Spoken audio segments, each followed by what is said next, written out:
Welcome to Penrose Learning, where we make understanding easy. You start by confirming the fabric and washing it.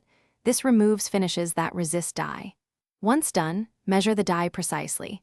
1 packet per 500 grams of fabric and 2 liters of warm water per packet for consistent shade.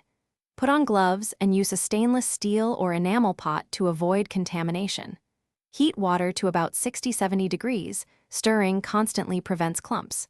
Make sure to test pH with a strip. Adjust to slightly acidic if recommended by the dye instructions.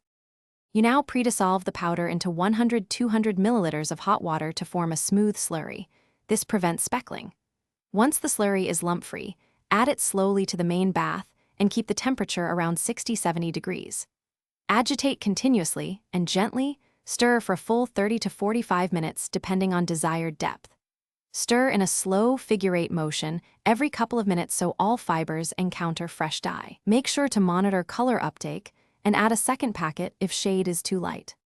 You finish by cooling the bath slowly and rinsing the fabric starting with warm water, then progressively cooler until runoff is clear. Once rinsed, apply the recommended fixative or a salt/vinegar treatment, about 1/4 cup per load, to lock color. Dry flat or tumble low as fabric allows.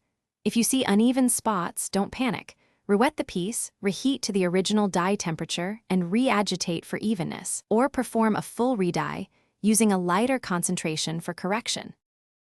Thanks for watching. If this was helpful, leave a like and consider subscribing. See you next time.